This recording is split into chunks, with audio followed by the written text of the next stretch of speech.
as a violet-bellied hummingbird hovers over a crystal-clear lake, with its iridescence shining off the surface, it reminds us what beauty there is in this world.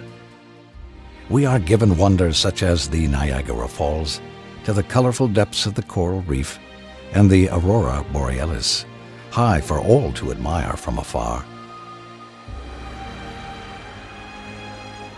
It is this kind of beauty we take for granted as we carry on with our lives. This story brings us to a small hidden gem in this big world, to a place you'd never know exists. The story brings us to Africa.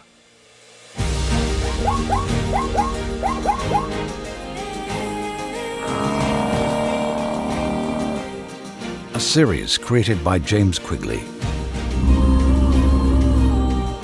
and narrated by Lou Lambert.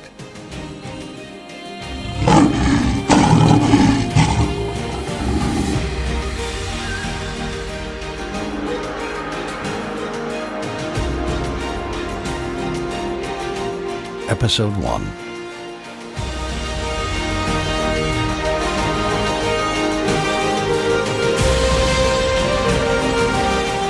Welcome to Kruger Valley.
Through the thin light cluster of trees and bushes, Madison slowly stepped, carefully placing each foot in front of the other as to not make much noise.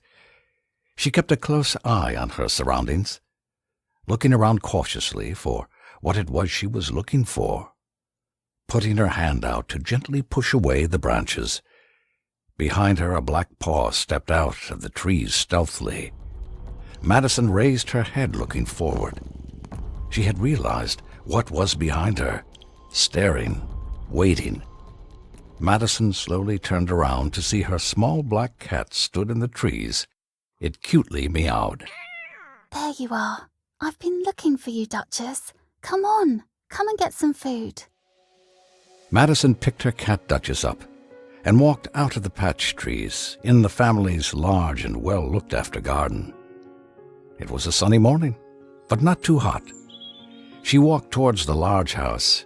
A big tree with a swing stood before a beautiful flower garden. From the other side of the flower patch, an older man poked his head up, the family's gardener, Frank. Morning, Maddie. Hey, Frank. I hear the post's been already. Maddie's face dropped a little. She felt nervous. Comes early on Saturdays. Suddenly, Maddie's father, Tobin's voice was heard. Maddie! He called her from the front of the house. Maddie's eyes widened. Frank laughed slightly. Go on. Maddie walked down the garden and out to the front of her house. It was beautiful and set back in the country. She walked inside the front door into the kitchen. Tobin and Maddie's mum, Claire, stood with a letter in hand. Maddie's heart began to race as she put Duchess down and took the letter. This is it, Maddie? Frank walked in behind them. Maddie hesitated.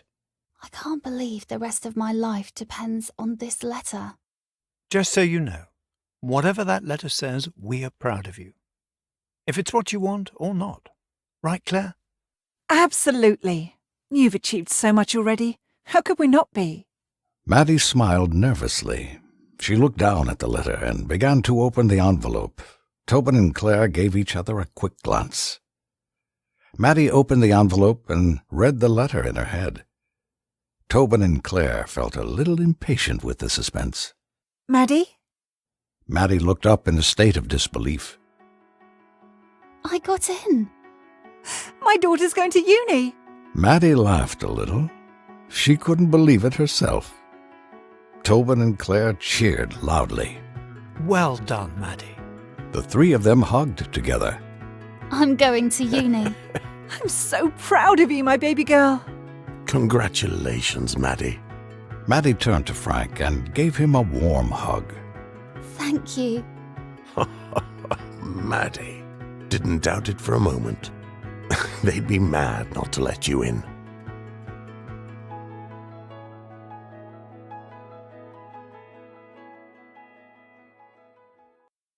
"4 months later, Exeter, England.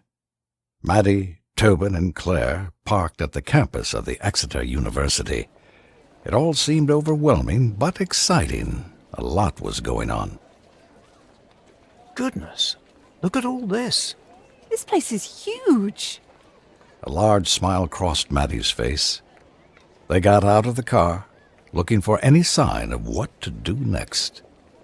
Do you know where you're going? It just says Blue Lodge and sophomores are available for help. They noticed 2 people helping the first-year students who were moving into the halls, a man and a woman. Maddie approached the young man. Hey, welcome. You okay there? I'm, moving in. I'm not quite sure where to go. Okay, what halls are you staying in? Blue Lodge. Right down that way. New building with the blue door. I believe Emma is heading that way shortly. Emma? Emma finished with the person she was helping, and she turned back to Sam and Maddie. Hi. This lady is heading over to Blue Lodge. Oh, perfect. I'm just heading over in a minute to see how they are settling in. It's just a short drive down there, round the corner and the building with the blue door. That's great. Thank you. No worries. Let me ask. Veterinary nursing, veterinary medicine, marine biology, or dentistry? Maddie laughed. Sam couldn't help but laugh with her. Random, I know, huh? They try and keep the animal studiers together. The lectures take place in that building. Sam pointed to a white building with large glass windows. It looked new. And for some random reason, they threw the dentist in there too. Maddie laughed some more. Veterinary nursing. Good girl. I'm in year 2. Sam put his hand out to high-five Maddie, and she accepted. Any questions, give me a shout. My name's Sam. Thanks. I'm Maddie. It's lovely to meet you, Maddie. You too. Sam gave Maddie a friendly smile. Sam watched fondly as Maddie walked back to Claire and Tobin. Maddie and her parents pulled up outside her building. This looks like it. Me and your dad will unpack. Do you want to go and meet your new housemates? Okay. Maddie walked over to the blue door and used her pass to get her inside. She opened the door to see 2 men. One was taller, muscly. The other was slightly smaller. It's a woman! We're surrounded by women, Gage. Gage shook his head and laughed. Sorry about this, idiot. I'm Gage. That's okay. I'm Maddie. Maddie, this knob's Colin. Hi. I'm just kidding. It's nice to meet you, Maddie. I think your room's on the 2nd floor. It's the only room that hasn't been taken yet. And it's opposite me. Well done, Colin. You used your brain there, mate. There's 2 others unpacking, Carmen and Maisie. They'll be down later. Maddie laughed. Okay, thanks. I better go help my parents bring my stuff in. Nice to meet you all. Oh, no, you go check your room out. Gage and I will do the heavy lifting. Yes, ma'am. No, that's okay. Don't worry. We insist. Maddie appreciated their kindness. She was grateful. She had what seemed like great housemates. Thank you. Colin and Gage walked out. Maddie's parents. Hi? We're Maddie's housemates. Give us a box and we'll point you in the right direction. Gents, thank you. We appreciate that.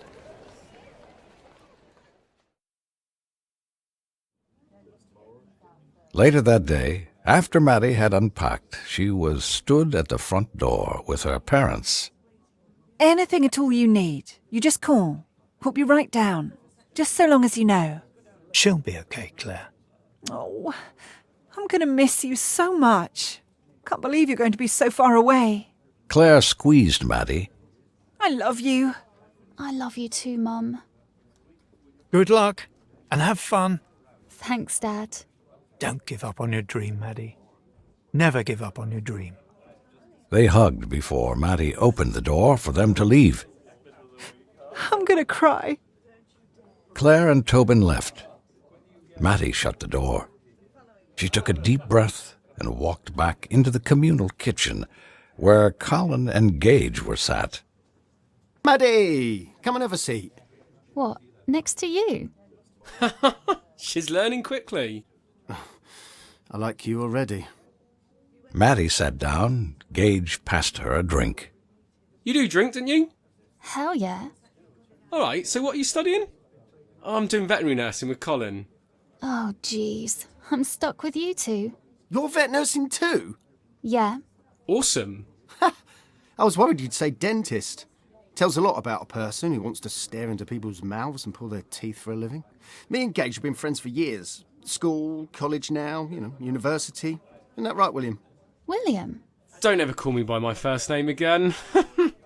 Gage tried to hold back his laughter, but it came out. Suddenly, the front door opened and Sam and Emma walked in. Hey, guys. Hey! How are you settling in? Pretty well, thanks. Seems like you're all getting on great. We just wanted to stop by to make sure everything was going okay. Emma and I were in your position a year ago, so we know what you're going through. If anyone has any questions, don't hesitate to ask us. Who's in B3? That's me. Nice. You got the best room in the house. That was my room last year. Who got B5? Me! That was mine. Door stiff, just give it a good budge to get in. Are you going to manage that, or do you want to swap rooms? Thanks, I'm good. Both Emma and I are doing vet nursing. We're on level 2. You vets have got your work cut out for you. The theory work in year 1 is a killer. But pull through that and you'll be sailing. As for the dentist, have fun with that. All right. As of now, Freshers Week has officially started. Literally couldn't remember my Freshers Week. Oh god, same. Don't do what me and Sam did.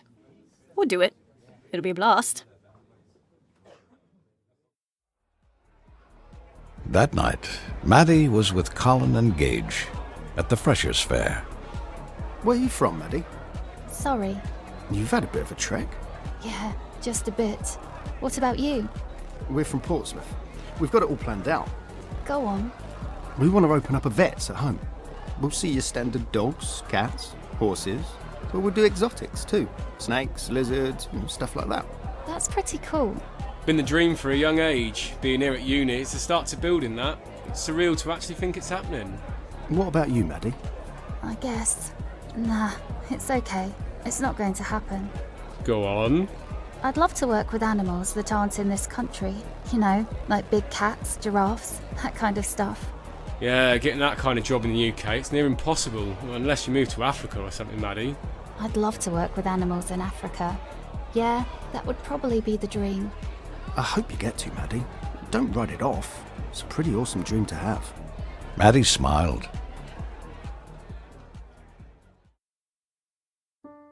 The first year of university went by quickly. The paperwork built up fast. Maddie, Colin, and Gage stayed good friends, teaming up for group work projects, sitting next to each other in lectures, social drinking, and much more. The second year commenced a year later, and Maddie sat in the classroom. Colin sat next to her. Glad to be back. Yeah. Good summer? Well, wasn't bad. Gage joined them. Hey guys, you right? Year 2, here we go. The final years flew by. Maddie, Colin, and Gage remained close friends. It was the last lecture of university. Maddie, Colin, and Gage sat in the class.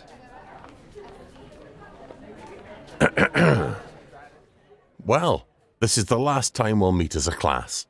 I just want to express my sincere gratitude to have taught you all over the years, and I mean it when I say you have all excelled yourselves greatly. I am proud of each and every one of you. Well, before we get into anything, I have a special guest with us. His name is Professor Beseswe, and he'd like to give a small talk. Stood next to Mr. Gunderson was a middle-aged African man with a beer belly, round-faced and button-nosed. Dressed smartly in a blue and white checkered shirt, tucked into dark blue jeans. Hello, everyone. I am Professor Beseswe, but please, you can call me Gideon. Thank you for letting me speak today. I will try to keep it as short as I can. I am here to talk about an opportunity that has arisen. I am from South Africa at a wildlife conservation and rescue center in the greater Kruger area. The opportunity has arisen for 3 successful candidates to join me in South Africa for 12 weeks to extend your veterinary skills to larger and more exotic animals, such as the Big Five and other African wildlife. You will be part of a day-to-day circle of life within these animals, studying, researching their behavior for work that contributes to the future of protecting our animals on the planet. You will be given the opportunities you have learned over your studying here at the university to use those skills on the animals. You will study the behavior of a rhino. You will be a part of a surgery on a sick giraffe. You may even help an antelope give birth. You could care for a baby elephant who has lost its mother or its herd and help it be adopted into another family. You will also be given the opportunity to work closely with the great prides of lions in Africa. It is completely free. The work you contribute will help with the care and preservation of keeping the animals safe. If this appeals to you, I am holding a small seminar and some tests. The opportunity will only be available to 3 people. Please come along to the seminar if you are interested, and thank you. Thank you. Colin immediately turned to Maddie. This is amazing. It's totally up your street. You should go. That would be amazing. But you heard what he said. Only 3 people. You can at least try, Maddie. This is your dream. Hey, look, I'll come along and do it with you. Okay, fine. Dude, you would look so out of place in Africa. I think I'd make a great African. Your skin is as pale as ice cubes, dude. The lions would use you as toothpicks. What about you, Gage? You can't even handle a boar near you. Remember that fishing trip in France? Wait, what? Don't joke, man. That boar woke up and chose violence. He said a boar chased him through the shrubs. Probably a field mouse or something. It was a big boar, man. Yeah. You head out to Africa poking around the shrubs and a rhino will chase you. Screw you, Colin.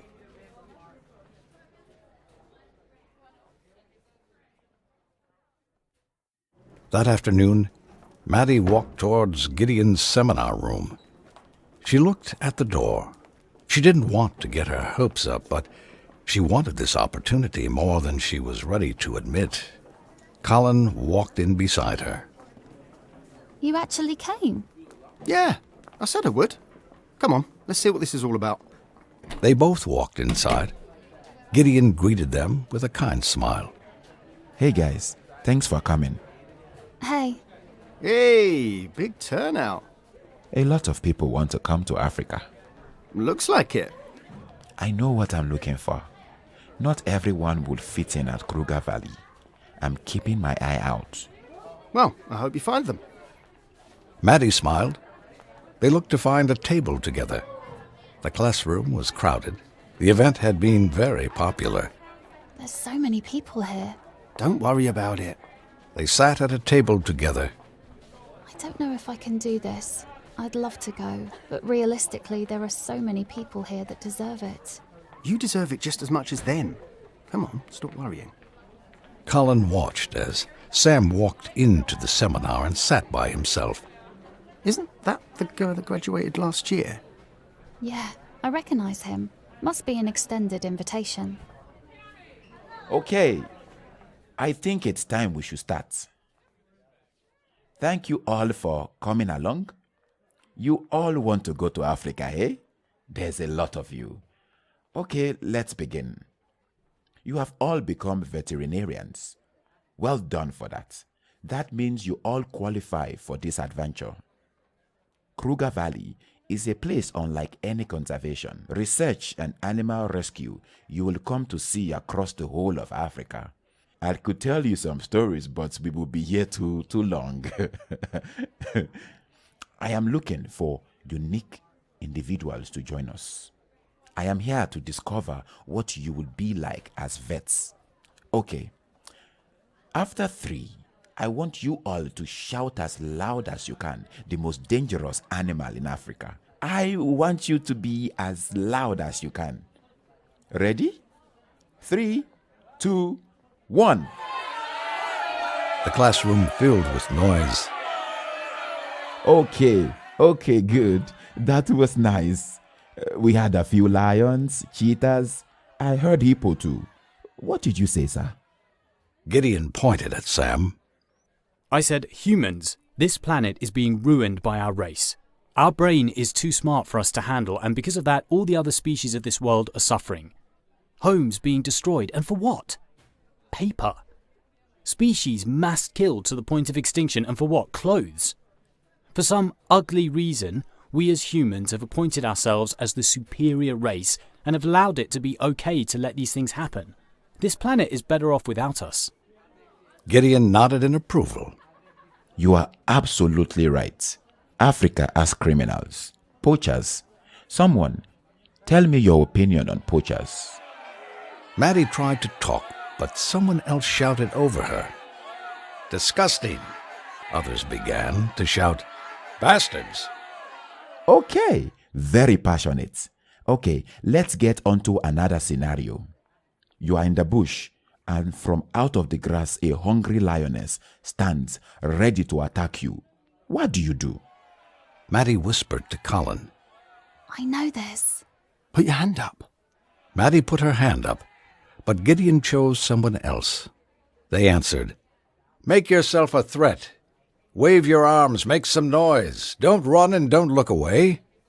Yes. Although lion behaviors changes from region to region, the important thing is, do not look anywhere but its eyes. I know this has happened to me before. Next question. The seminar continued. Maddie felt disappointed in herself. She wasn't able to answer any questions and felt she wasn't able to show herself to Gideon. Colin could realize this. Okay, last question. Why don't some of you answer me this? Why should you deserve a spot over anyone else sat in this room? One girl stood up and shouted, I will graduate with a distinction. Another girl stood up. I have been to Africa before. I am familiar with the culture and the danger of working with the wildlife. I also passed with a distinction. Colin was getting frustrated. He then stood up. I'd like to say something. Yes, boy, go ahead. Why should you go over everyone else here? Actually, I'm not here to talk about me, but I do know who I think deserves to go. One of my best friends, Maddie. She hasn't shouted over everyone like some of you. You haven't had a chance to get to know her like others. And I'm not going to let this seminar go past without you at least hearing what she has to say. In my opinion, that would be a waste. Working in Africa is Maddie's dream. And there's no one in this room more passionate than her. Maddie could feel her face grow red with embarrassment, as much as she really appreciated what Colin had to say. Well, Maddie, let's hear what you have to say. Let's start with what you feel you could bring to Kruger Valley. I guess above anything else, passion. Passion? Yeah. I mean, I will graduate with a distinction, yeah. but I feel like I have so much more to give than just grades on a sheet of paper. I don't think I deserve the spot over anyone else, but I do think I deserve it just as much as everyone else here. There's no point in going to a country as beautiful as Africa if you're not going to respect it, right? Appreciate it. Appreciate its beauty, its wonder, and even its danger. That's all I really have to say. Thank you. Sam looked at Maddie affectionately. Gideon smiled, as if this was just the right answer he was looking for. No, thank you, Maddie.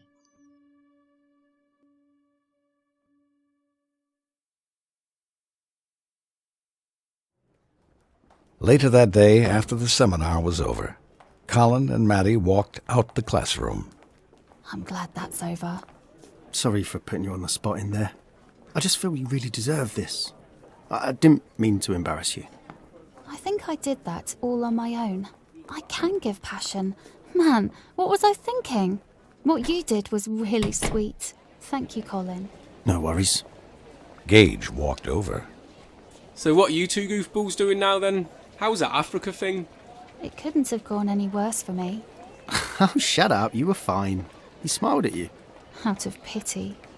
Oh, stop. Do you two want to get some food quick? Sure. I can't. My parents are here. Sadness fell over the group. This is it. 3 years at uni, and this is our last moment here, together. Oh, wow. Gage looked away. Are you crying?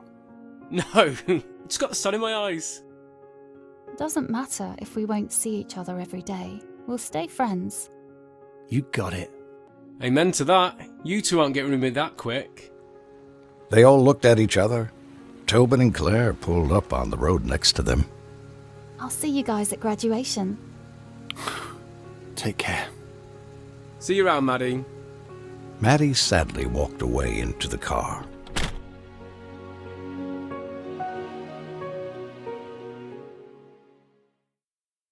Two months later, a picture of Maddie in her graduation gown and scroll stood neatly in a frame over the mantel in their house. You ready to go? Oh, don't forget Maddie's mail. I've got it.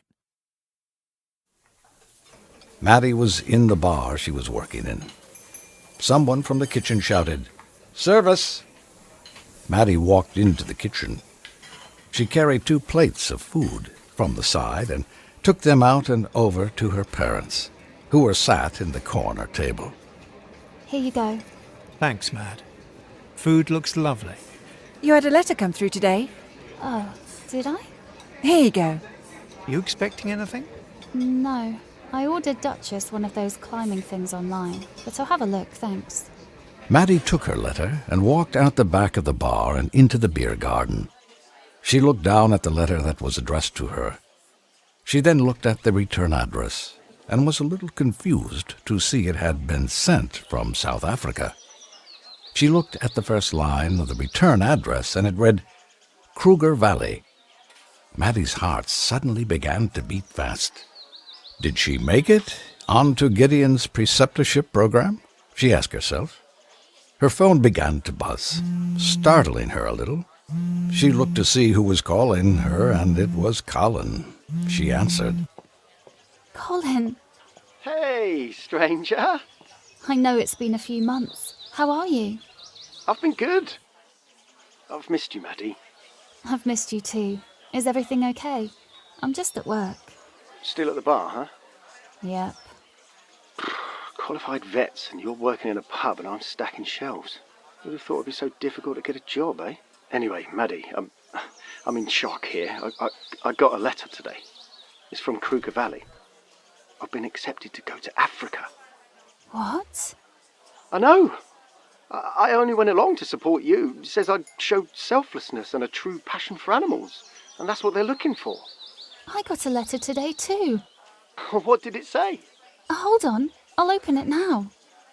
Maddie's heart was racing as she tore open the envelope and read it aloud for Colin to hear. Dear Madison Ilunid, after a thorough recommendation from a dear friend and colleague, Gideon Busawi. I'm writing to offer you a place at Kruger Valley. Oh my God! Maddie! Hold on. A place at Kruger Valley for a 12-week program. You showed a true passion and respect for animals, and this is what we at Kruger Valley promote and believe in. The university have provided a glowing reference that further recommends you as a perfect candidate. Please contact us to arrange flights and dates. We look forward to hearing from you in the near future as Kruger Valley and all its beauty awaits you. Yours sincerely, Cass Rowland. Oh my God, Colin! This is your dream, Maddie. You're going to Africa. I'm going to Africa. You're going to Africa! With you. You're going, right? Gage and I are trying to work towards opening the centre. I don't know how he'd take it. It's 3 months. What other options do you have? Brutal, but true. Maddie was shaking with excitement and utter disbelief. She looked back towards the bar. I have to tell my parents. I'm so happy you got it, Maddie. It wouldn't have been for you. Talk soon. Bye, Colin. Maddie slowly walked back into the bar, her legs feeling wobbly. She saw her parents, who were unaware, eating their food. She walked over to them, unable to muster any words for a moment. Maddie? You all right? I have something to tell you.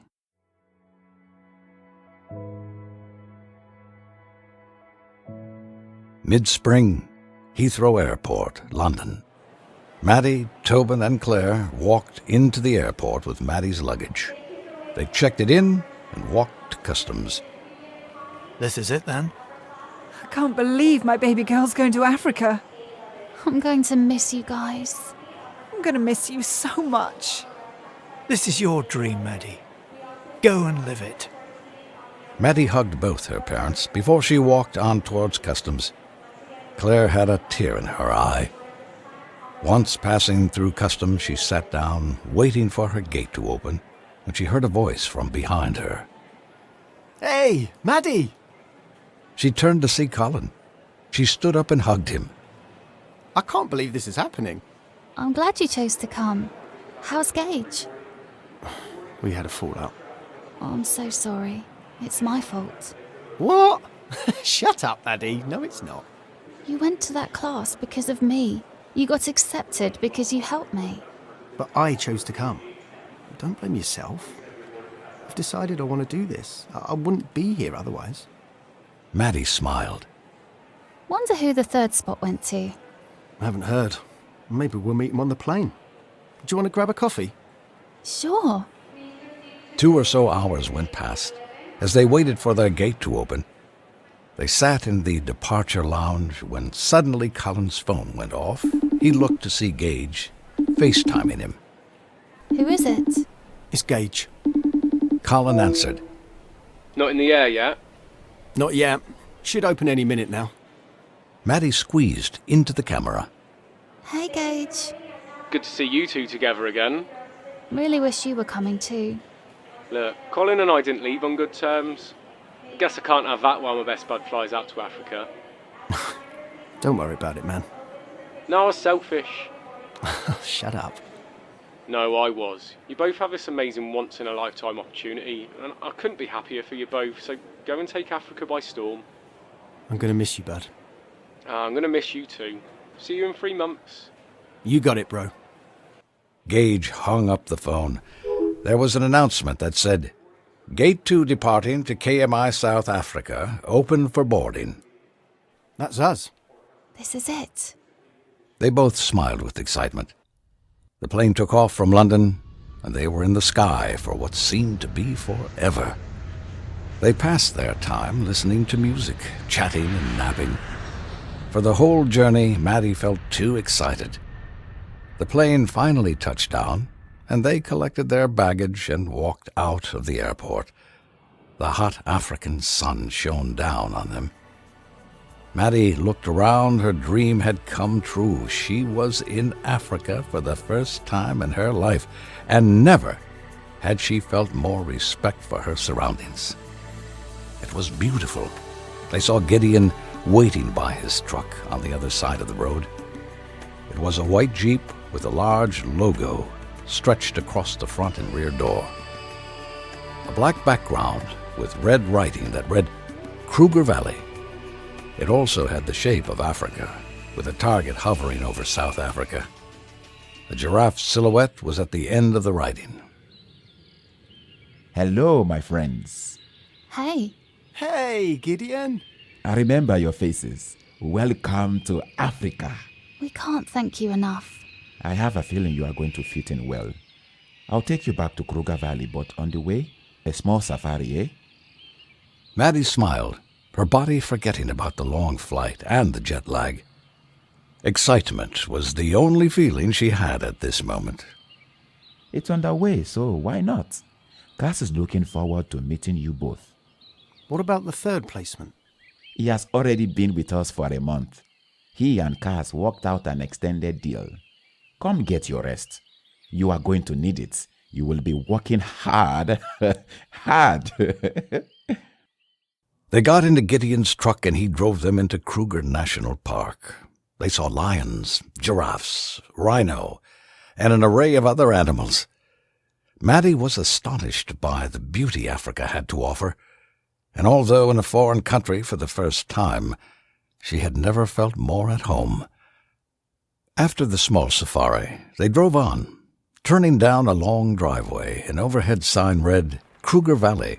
They drove down the long, dusty drive, surrounded by high shrubs, and pulling up at a luxurious lodge, with a round thatched roof and steps leading up to an open doorway. In front of them was a large closed fence. Another building was to the left of them. The sign read, Ranger's Hut. This is it. Your home for the next few months. Maddie and Colin looked around in amazement. Gideon led them up the stairs and into the lodge. It was cool and air-conditioned and very clean. To the left of them was a cool seated area, and to the right was the front desk. This is the public guest house. When we are working with the community or working with their animals, this is where they stay. We take the animals over there through that door to one of the vet centers. How many vet centers do you have? 2. We mostly use the small one. We don't do a lot of work with larger animals anymore. Aban, come over here, please. A young African man walked out from behind the front desk. He had a warm and friendly smile, as if he couldn't wait to meet them. Come and meet our last 2 apprentices. Ah, the new recruits. Hello. Hey. Hi. This is Aban. He's a fine gentleman of many talents. Ah, Gideon, you're too kind.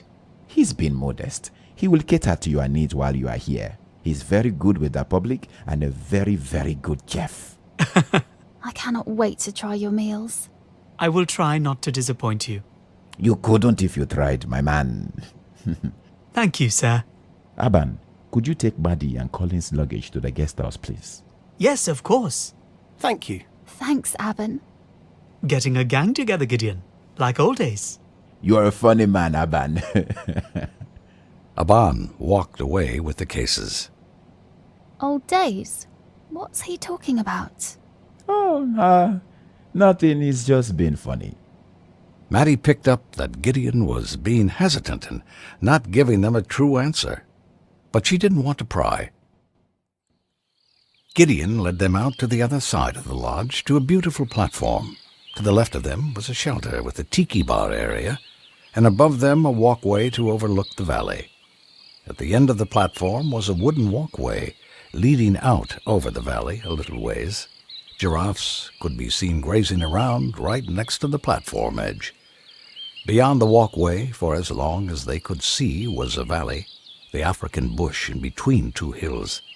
To the right of them were fences, and in the distance what looked like animal pens. To the left of them was a path that led up a small hill.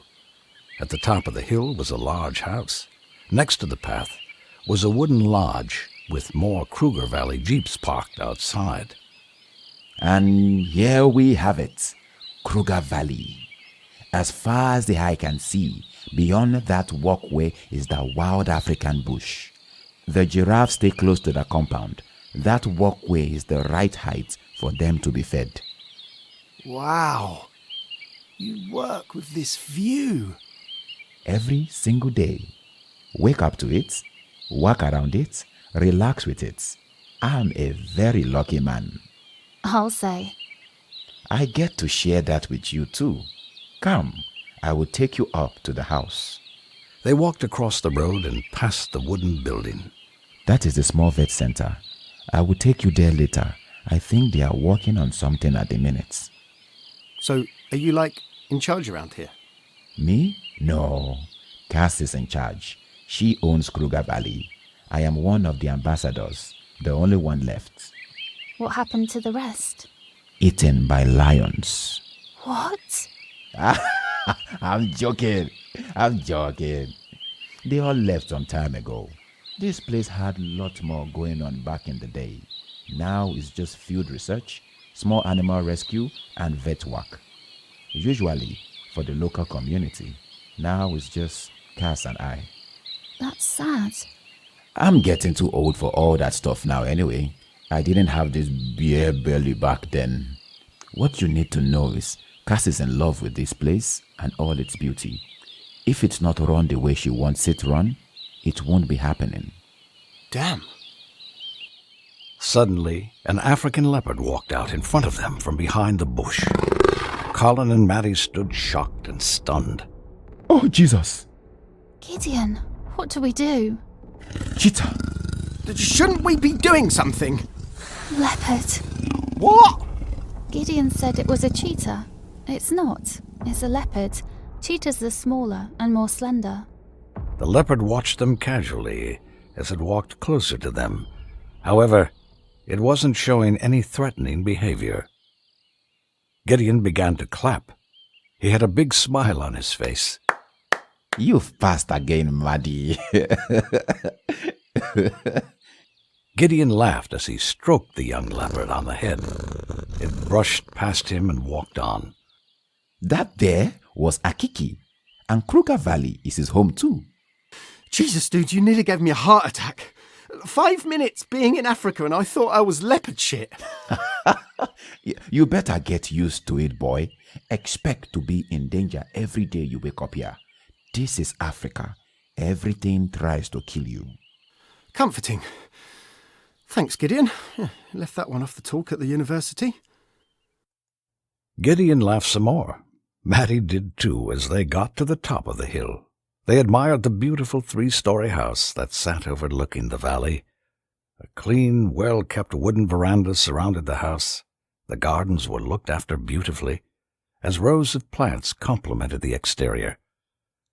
To the right of the house was a large swimming pool around brick tiles. To the left of the house was a small brick building, and opposite the house, a smaller bungalow. This is the house. This is where Cass and I stay. So, are you two, together? You are a funny man, Colin. No, definitely not. This is our business. Our business is our whole lives. Therefore, our business is our home. That's amazing. Over there is the guest house. You will each have your own rooms with Eon suites. Colin pointed to the brick building. What's that place? A shed. Big shed. Here are your keys. Go and make yourselves comfortable. Unpack and then come to the house. Aban will make lunch. And relax. You've had a long flight. You do what you want to do. Thanks, Gideon. Thanks, man. Gideon walked over to the house. Maddie and Colin walked to the guest house. Inside was a small corridor that had 6 rooms. This is mine. Mine's here. I guess I'll see you in a bit. Yeah. Maddie? Yeah? Thanks for bringing me along in your dream. This place is really something. I'm glad you came.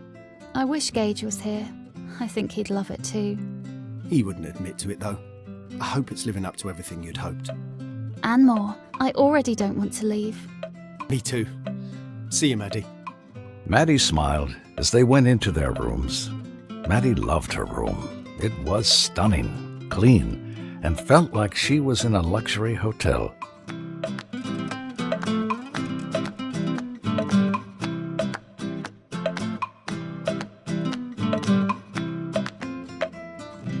She had unpacked, FaceTimed her parents, and had a small nap. Colin was outside, sat by the pool, when he noticed Maddie walk out of the guest house. Hey! Hey, You hungry? starving. Let's go see Gideon. They walked up to the house. Maddie knocked on the front door, and Gideon answered. Let me tell you both the first rule. When you are coming to this house, never knock. This is your home while you are here. Okay, sorry. Gideon smiled as he let them in. They walked through the clean house into the large kitchen, with a table in the middle with an array of food. Aban was in the kitchen, too. Come and eat. Help yourself. Aban does not disappoint. Oh, you're the man. Gideon held his stomach. I am stuffed. This looks lovely. What's here, Aban? We have a buffet of traditional South African foods. Some chakalaka, yellow rice, babuti. Aban's baboti is the best. Also some Boere Bonteji's biryani, Dorowat. Ha! I have no idea what any of that is, but it smells amazing. This man right here will make you fall in love with South African food. What for dinner, Aban? I was thinking Cape Malay curry. I can't wait. Maddie and Colin tried some of the foods. Aban, this is really good. Yeah? Hell yeah! You two fit into Africa well. Day off today, Gideon. Looking after our newest members, Cass is handling the clinic. Lucky you. Looking after myself too. Sometime later, after they had finished the food, they walked outside. Okay. Excuse me, I am going to feed one of our baby rhinos. Take the pressure off of Cass a bit. We are releasing him back into the wild with his mother tonight. You two make yourself at home. Enjoy the sights and relax. Thanks. Gideon walked away. Maddie and Colin made their way back down to the platform. This place is amazing. I'm going to look over at the valley. You want something to drink? I'll go to the tiki hut. Whatever you're having. Okay. Colin walked away. Maddie slowly walked on to the wooden walkway that ended in a rounded semi-shelter, slightly out into the valley. She rested on the sides. Giraffes grazed, some only meters away, adults and young. She could see zebra, a buffalo, and the occasional antelope. The valley went on for as long as the eye could see. The hot sun shone down on her back. Feeling completely at peace and relaxed, she became lost in her surroundings as the beauty of Kruger Valley wrapped around her heart and enticed her.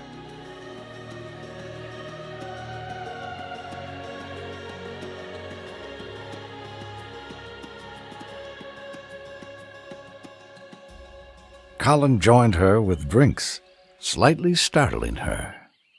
Here you go. Thanks. Colin, too, looked out into the valley, and its beauty made him fall in love. This place is really something. It really is. I'm going to go check out the baby rhino. You stay. I can tell it's going to be hard to get you away from this view. Enjoy, Maddie.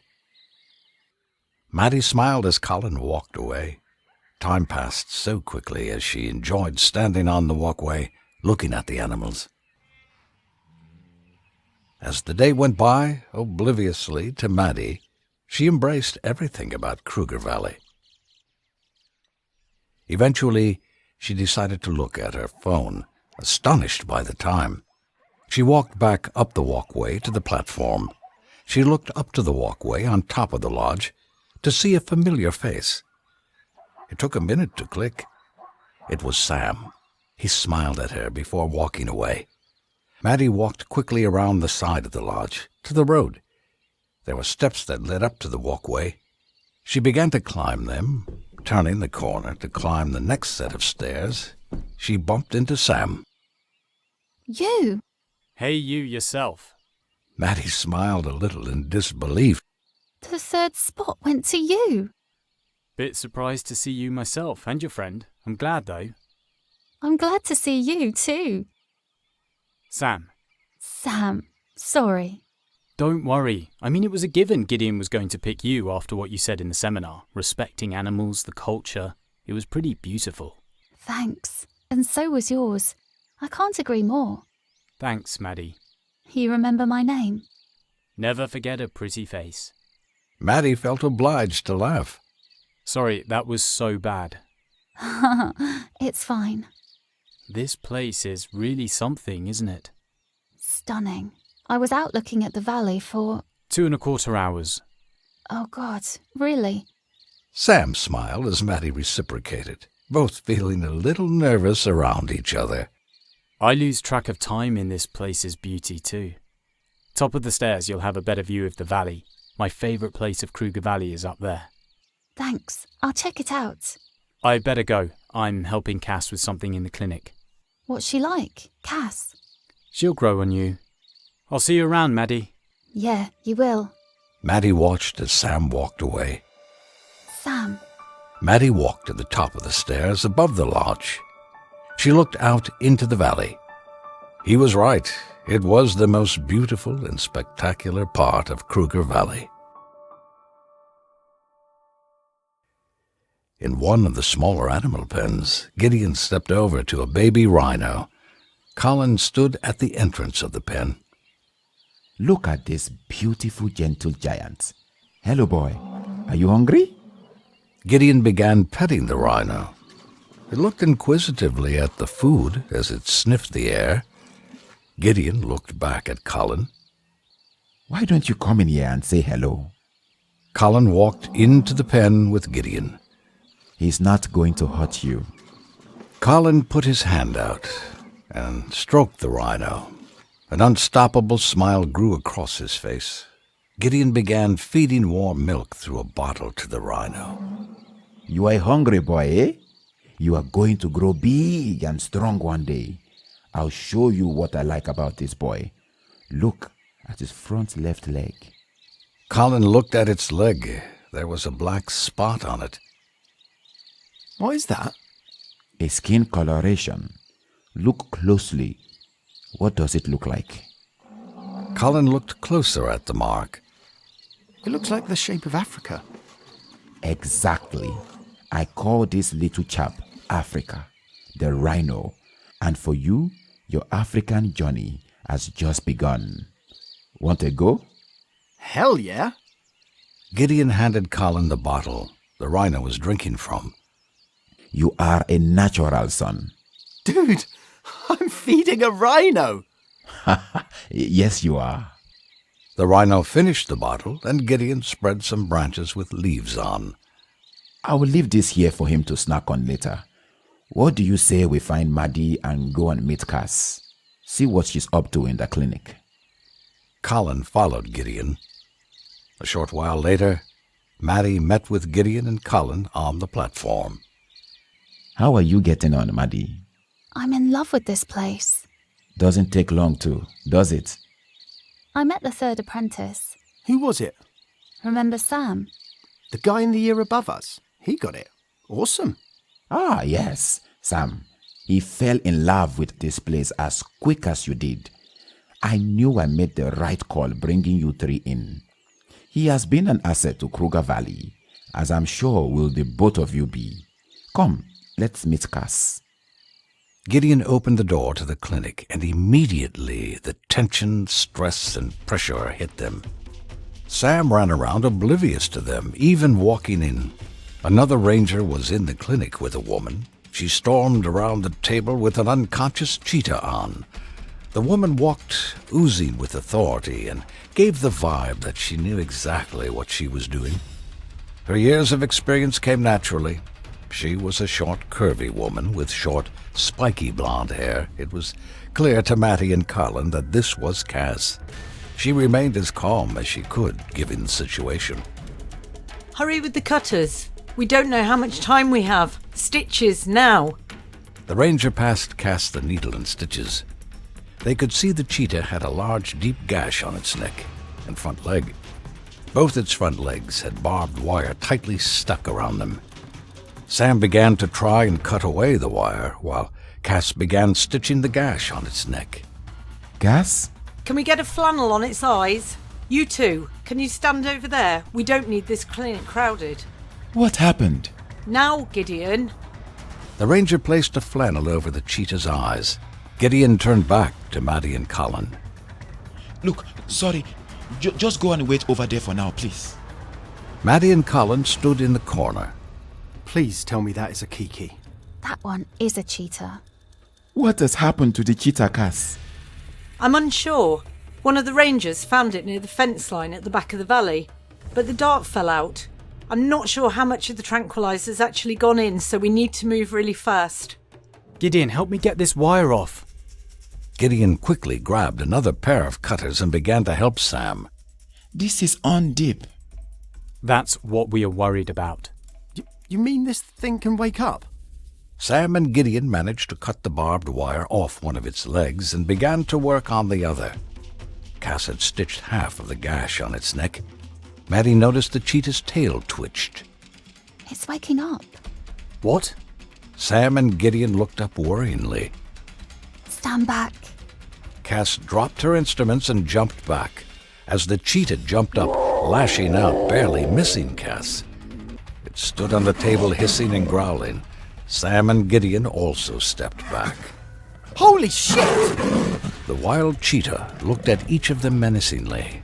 Cass sidestepped towards the tranquilizer gun. It growled at her, and she stopped. It jumped towards Gideon and Sam, and they each dived either side. The cheetah then lashed its claws at Maddie and Colin. They jumped back against the wall. The ranger picked up their rifle. Don't you kill my cheetah. Cass ran for the tranquilizer gun, but the cheetah ran out of the clinic. Cass aimed, but it was too late. It had already escaped. She took a breath, as did everyone else. That was crazy. Is everyone okay? Everyone nodded. I think so. We need to go after it. That cheetah's got wire around one of its legs, a large open wound, and a half-stitch gash on its neck. Sam walked to the gun locker and took out another tranquilizer gun. I'll come with you. We'll help. We will? No. Going out in the bush is too dangerous. Look, the more of us that go out there, the better chance this animal has. It's too dangerous, Cass. The cheetah could die, and they need to start getting their experience somewhere. I'll take them in one jeep, you two go in another. I won't let them out of my sight. Cass nodded. She looked at Maddie and Colin and nodded again. Sam took a rifle out from the gun locker and loaded it. Last resort. Sam handed Maddie the tranquilizer gun. You know how to use this? Yes, but I've never done it before. Point and shoot. Try to hit the cheetah. No pressure then. Maddie and Sam smiled at each other, nervously. They all followed Cass out of the clinic and onto the road. A man walked over, with a frightened look on his face. Cass! It ran right in front of me. It didn't attack me. It was scared. It won't attack. It just wanted to get out of here. But we do need to establish which way it went. It ran that way, into the valley. A band pointed into the tree line, beyond the house. So, it could be either in the valley or the higher ground. Sam, you take a jeep and go high. Gideon and I'll take a jeep and head down into the valley. Okay, let's go. Have your talkie on station 4. Cass set her radio and got into a jeep. Her and Gideon sped off. Sam threw Colin the keys. Dude, I don't have my license. We're going out in the bush. The last thing you need to worry about is not having a license. Let's go. Colin shrugged and was happy enough to drive. He jumped in the driver's seat and Maddie got in next to him. Sam jumped up onto the back of the truck and tapped the roof. Colin too sped away into the bush.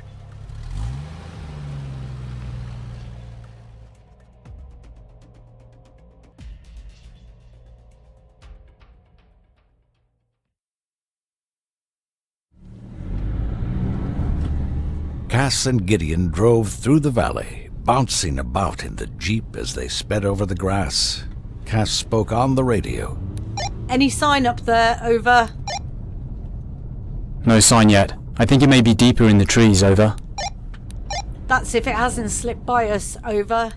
Cass leaned over to Gideon. Maybe we need to try on foot. That might not be such a bad idea. It's not going to get very far while it's injured. Sam, are you able to take the other two on foot? Over. Shouldn't be a problem. Over and out. She banged on the top of the roof of the Jeep and Colin skidded to a stop. Sam jumped down, holding the rifle.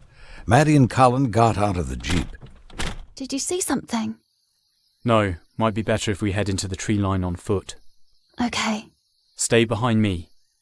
Are there lions out here? 4 prides. They usually don't come too close to the compound. Dude, we're nowhere near the compound. Colin followed Maddie and Sam into the tree line. How many times have you done this? First time in the bush without Cass or Gideon. You make yourself look like a professional. Huh, really?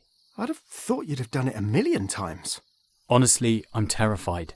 Everything tries to kill you in the bush. That's just awesome. They carried on through the trees when Maddie spotted something on the plants. Look. They looked to see blood had been rubbed on the plant, and it was still wet. Looks fresh. This could be it. Could be. Sam looked at the ground to see prints. Looks like cheetah prints. It's not so staggered. This thing was walking from the looks of it. Let's follow, see where we get to. They followed the tracks. More blood. Definitely onto something here. They walked out of the tree line above a small rocky hill. They could see the cheetah midway near the bottom of the rocks. Sam took a look through the binoculars and identified the wire wrapped around one leg. That's the one. Sam passed Maddie the binoculars as he got out a map from his backpack. Okay, let's have a look. Maddie passed Colin the binoculars. What are you doing? They have mapped the valley into grids. They know it like the back of their hands, but I just need to figure out where we are to call them over. It looks like there's the woods above the valley dipping down into it. I'd say either grid section, 1 grid in and 3 or 4 away from the compound. Colin, how's that cheetah doing? It's not moved much. Okay, I'll call it in. Sam spoke into the radio. Hey, Cass, come in. Hey, Sam. We found it. I think it's grid 1-3 or 1-4, right over on the east side of it. Over by the rocks? That's it. 1-4. Copy that, we're on our way. Don't do anything, Sam. Just keep an eye on it. Yes, ma'am. Over and out. Found it? Apparently so. Grid 1-4. Put your foot down, Gideon. Gideon floored the pedal and they sped through the bush. I told you I picked the right people, eh? It looks like you have. This isn't over yet, though. The Jeep sped through the savannah when suddenly it began to shudder. Jesus, what's going on? Gideon looked at the fuel gauge. It was empty. Ah, damn it. What? We're out of fuel. Oh, Jesus, are you kidding me? I wish I was. Oh, shit. This is ridiculous. Okay, we'll have to walk to them. It's not far, just round this tree line. Cass and Gideon got out of the Jeep. Meanwhile, Colin had pulled their Jeep up closer to where Sam and Maddie stood. Cass radioed through. Gideon pulled the rifle from the back of the truck. Sam, are you still with the cheetah? Yeah, we are, Cass. Over. It's been a small hiccup. We might be a little longer than expected. Everything okay? Everything's fine, but we've run out of gas. No one's checked the Jeeps for a while and we don't have any spare in the back. So we're going to come to you. Okay, be careful. See you soon. Over and out. Cass looked back at Gideon, who had his backpack and the rifle, and put her backpack on. Come on then, let's get moving. They began walking away from the Jeep when suddenly out from behind the bush and savanna grass 2 lionesses walked out. Oh, Jesus. This is all we need. Cass and Gideon stopped, staring at them worryingly. A 3rd lioness ran out aside them. Gideon aimed his rifle into the air. Shall I give them a warning shot? No, we're too close to the cheetah. It could bolt on them again. More growling could be heard from behind them. Cass kept her eye on the 3 slowly closing in on them. Gideon turned around to see 3 more lionesses on the other side of the Jeep.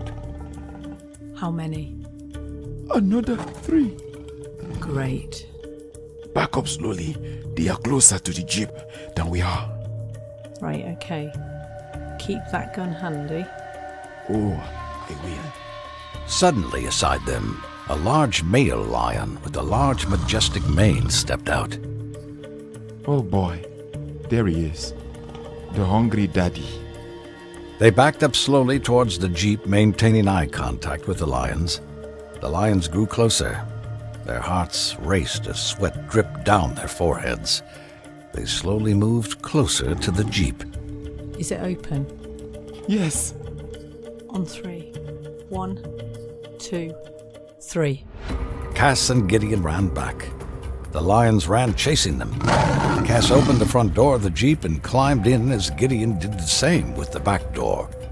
One of the lionesses jumped at Cass.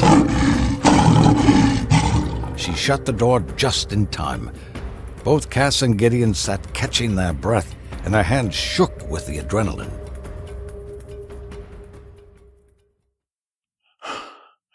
Another close one, eh? Cass smiled humorously. She spoke into the radio.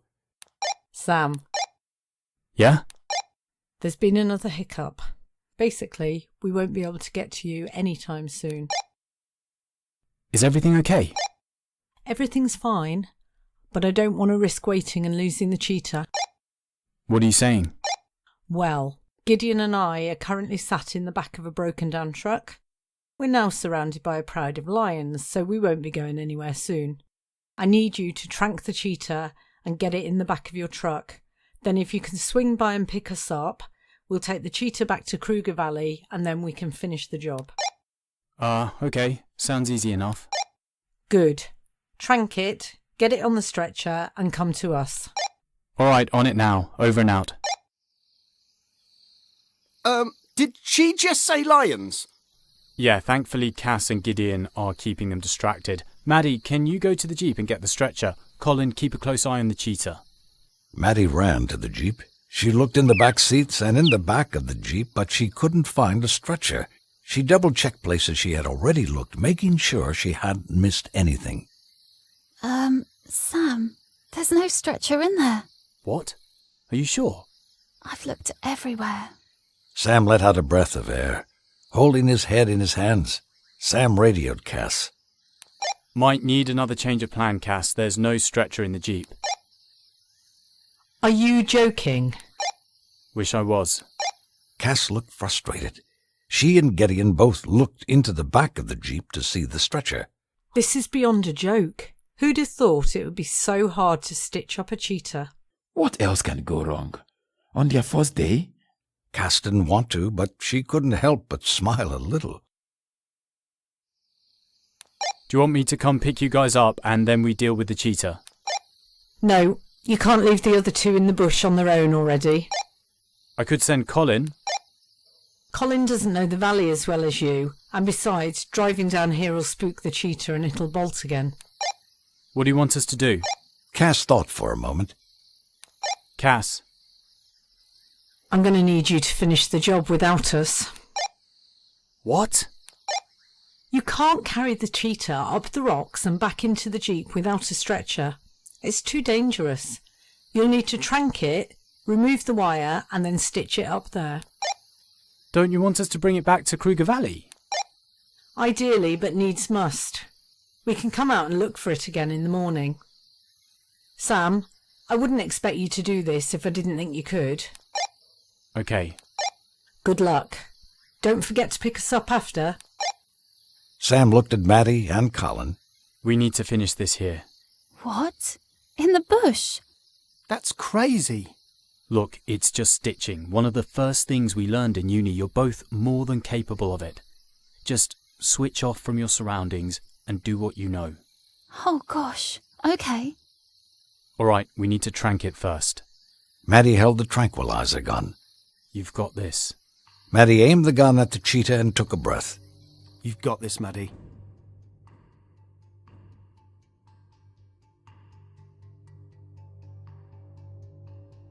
She squeezed the trigger, and the dart flew into the rump of the cheetah. It jumped, startled. Maddie looked surprised. I got it. What a shot! Maddie, you badass! Dart's still in. All the trank must be in. The cheetah collapsed. Okay, let's go. Sam took the backpack and they all climbed down on the rocks to the cheetah. They began to unpack the medkit. He's not waking up this time, is he? Out like a light. I'm going to carry on with the barbed wire. I'll also keep an eye out. You two stitch up the gashes. Okay. Everything was ready to go. Maddie picked up the needle and stitches. She breathed loudly and shook a little as she tried to calm herself. Sam could see how nervous she was. Hey, look at me. You've got this. You know how to stitch, right? Maddie nodded. It's okay to be scared. Fear lets you know you're alive. Let it take over. Count to 3. Only allow 3 seconds for fear to overrule you, then take back that control. I believe in you, Maddie. Maddie nodded once more, taking a deep breath. 1, 2, 3. Maddie looked down at the gash on the cheetah and began to work on stitching it back up. Colin attended to the second gash. Sam watched proudly. He then began to cut away the barbed wire from the cheetah's other leg. They worked fast and hard to help the cheetah when suddenly, in the background, the faint noise of laughing hyenas could be heard. Oh shit. What is that? Hyenas. What? Keep stitching. On top of the rocks, a pack of hyenas looked down at them. They grew closer. Sam managed to cut away the barbed wire. He looked up to see the hyenas. Sam. Keep working. Sam thought for a moment. This has all gone horribly wrong. Sam shouted and clapped. One of the hyenas jumped back as others moved in around the sides. Done. Colin stood up next to Sam. Nice. Sam continued to shout, and they backed off a little. Colin did the same. Maddie stood up too. He's going to be okay. Not if these hyenas get to him. What do we do? Protect the cheetah. Make a lot of noise. All three stood closer to the unconscious cheetah and shouted, waving their hands at the hyenas. Colin banged a large stick on the ground. The hyenas eventually backed away. It's working. The hyenas began to run off. Once out of sight, Sam, Maddie, and Colin all stopped and cheered. We did it. That was intense, dude. I can't wait to tell Gage. All three felt proud of themselves. Later they sat in the jeep overlooking the cheetah. It woke up and shook itself off. It's awake. Seems to be okay. The cheetah limped away. Sam spoke on the radio. Cass, cheetah's awake. Good. We'll head out at first light, track it and bring it in. Can you come and rescue us now, please? We're on our way. Sam drove away down into the valley. Cass and Gideon were sat bored in their jeep, the pride of lions surrounding them still. They did good, don't you think? The cheetah's alive and as well as it can be. That's the main thing. Come on. Would it kill you to pay them a compliment? Cass spotted their jeep incoming. Here they come. Be ready. The lions stepped back as Sam parked the jeep close to Cass and Gideon's jeep. Colin, keep the engine running. Sam, what are you doing? Sam opened the door window and climbed out onto the roof. Jesus, what's he doing? Gideon held the rifle. Maddie looked out the window. The lioness was stood right outside, staring at her with a cold, deathly stare that sent shivers down Maddie's spine.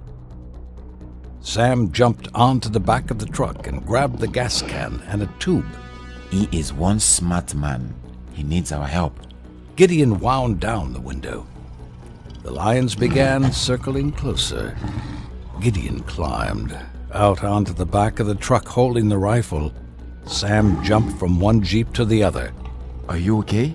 I think so. Let's get this over with. Cass radioed the other jeep. You two, listen to me. You stay in that jeep. Do you have a rifle with you? Okay, will do. And yes, we have a rifle. Okay, good. If I signal to you, I want you to fire a warning shot straight up in the air. Okay. Maddie held the rifle. A lion jumped at Gideon. He fell back. Jesus! The lion ran back a little. Cass wound down the window. Are you ready to do this? Gideon put his thumbs up. Go. Cass opened the door. Gideon and Sam jumped down from the truck. Cass and Sam aimed rifles at the lions. They shouted at them as Gideon quickly sucked the tube, starting the flow of gas from the gas tank, and he inserted it into the jeep. The lions growled fiercely. Suddenly, the male lion stepped out in front of them. He stared at Cass with the same cold, deathly expression. Cass stared back, trying not to show how intimidated and scared she was. It was as if two old enemies had met once more on the battlefield. They stared into each other's eyes, almost as if they had a personal vengeance. Suddenly, the lion roared, a loud, deep roar that echoed through the valley. Cass jumped back as the lions grew closer. Cass fired a warning shot into the air that scared all the lions. They backed away a little bit. Hurry up, Gideon. I'm going as fast as I can. We don't need a full tank. We just need to get out of here. The lions were getting closer again. Oh my god. Okay, that's it. Let's go. Cass stepped back into the jeep.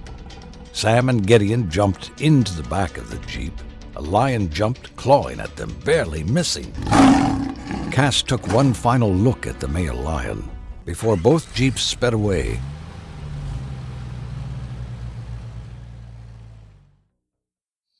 Later, they had arrived back at Kruger Valley and parked the jeeps by the clinic and got out. That was a close call, but you all did a fantastic job. Well done. Sam, Maddie, and Colin all looked proud of themselves. They took a moment, processing the madness of what just happened. Cass walked by them and into the clinic without as much as a look towards them. Don't worry about her. I'll see you in a bit. Gideon walked off after Cass. Did we do something wrong? Now, what you have to remember is that kind of thing is normal for Cass. Just another day in the office kind of thing. In her mind, it doesn't need praising.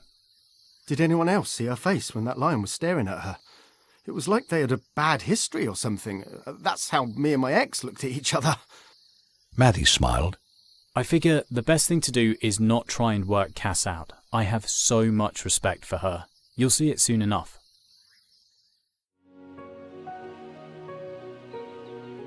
A short time later, Sam and Maddie and Colin were on the walkway on top of the lodge, looking out at the sun setting in the distance. Cass walked up behind them. Hi, sorry to break the silence.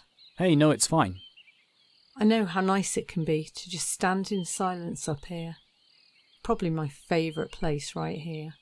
We were just saying it's ours too. Cass smiled. I won't disturb you for very long.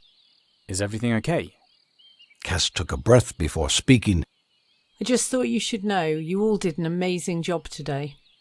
As far as first days in Africa go, this may have been the hardest, and you all came out on top. Hopefully it hasn't scared you off. Definitely not. Today, as crazy as it sounds, has been for me, living my dream. Cass smiled again and became almost lost in her thought. There was an awkward pause before Cass shook herself out of that thought. It's all right. Sorry, you just remind me of someone. Anyway, you did really well. We'll be having dinner tonight about 8 o'clock. Will you all join us? We can get to know each other a little bit better and formally introduce ourselves. Maddie and Colin, isn't it? Yeah. Hey, dude. Cass Rowland, welcome to Kruger Valley. Cass smiled, as did Maddie, Colin, and Sam. Cass then walked away. Okay. She's cool as hell. See? Told you she'd start growing on you. Maddie smiled.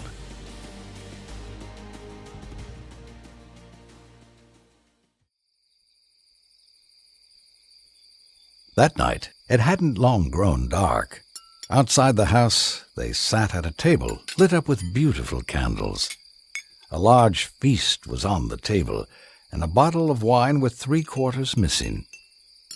They had all eaten and were feeling quite full. Everyone was in good spirits. Even Cass had let her hair down.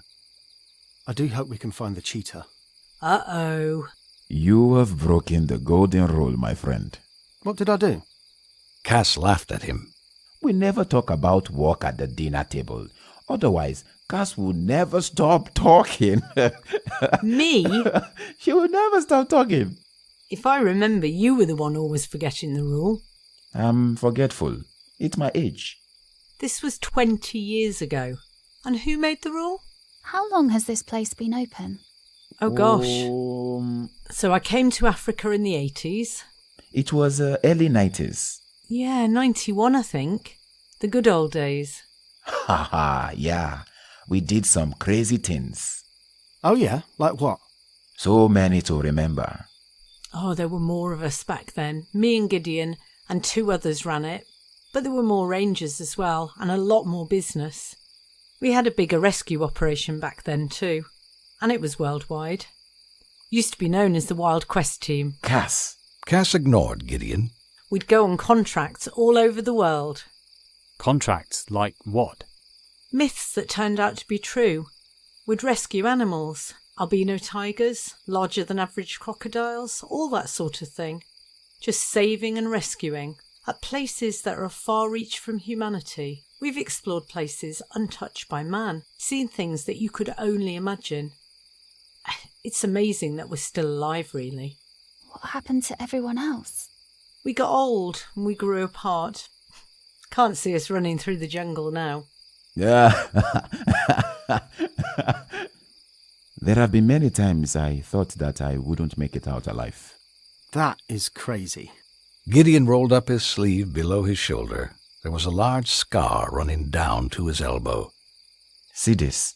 Black jaguar, the most notorious predator in the Amazon jungle. Dude, that scar is huge. I have many more. We all have scars. Mostly where you can't see them. Some aren't visible at all. They're left by the most dangerous predator in Africa. Humans. The only animal I'm scared of. Our contracts were never simple, but they were always 10 times harder when he was about. Who? I will never forget his face, not till the day I die. Bones McGee, ex-military, Civil War criminal. Who's he? He was horrible. After the Civil War in the north, he came down here and found his fortune in poaching and illegally selling animals. We worked our goddamn asses off to stop him. What happened to him? After a while, his name didn't pop up anymore.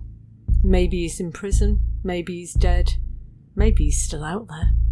Gideon noticed the fear of the mere memory of Bones in Cass. We do not need to talk about him. Want to see another scar? I have one on my leg from a reticulated python. Dude! Do not expect to walk in Africa without getting scars, my friend. Where's yours then, Cass? I'd show you, but I'd have to kill you. Cass laughed. On my back, mostly. How'd you get it, if you don't mind me asking? No, I don't mind. I was attacked from behind by a lion. What? You serious? A large male. God knows how I made it out alive. I even contemplated whether to stay in Africa. An attack like that is so hard to come back from. An attack from a fully grown male lion. You are lucky to be alive. Even to this day, as much as I love them, that deathly stare still sends shivers down my spine. Aban walked out of the house. How was the food, guys? Absolutely wonderful, Aban. Cass gave Aban a huge smile. Amazing. Thank you. 3 giraffes wandered into the garden. Look who's here. Oh, just in time. I know what they are after.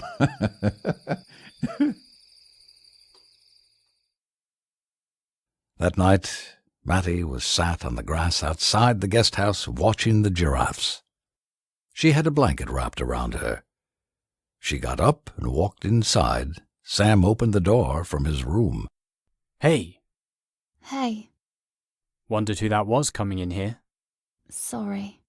It's all good. Quite a first day, huh? You're telling me? Well, if it's any consolation, I think you did amazing. I couldn't have done any of it if it wasn't for you encouraging me. I think you could have. Maddie smiled. Sam smiled back. I guess I'll see you tomorrow. Maddie nodded. Yeah, good night. Night. Both Sam and Maddie walked into their rooms and stood for a moment after closing the door, thinking about each other. Meanwhile, in the kitchen, Cass and Gideon had finished cleaning up from the table. Right, I think that's everything. I'll see you in the morning. Why did you do it, Cass? I don't follow. Do what? I thought we agreed to not tell them about the Wild Quest contracts or Bones. There's no harm in giving them a little history about where they're working. You're right, though. They fit in more than I thought they would. See, it wasn't such a bad idea. I'll give you credit there. Maybe it was a good idea. That Maddie scarily reminds me of me at that age. Just coming to Africa, jumping straight into it and wanting more. And the way she appreciates this place. Don't go getting ahead of yourself, Cass. What? I know what goes through your mind. I've absolutely no idea what you're on about. Good night, Gideon. Good night. Gideon smiled as Cass walked up to bed.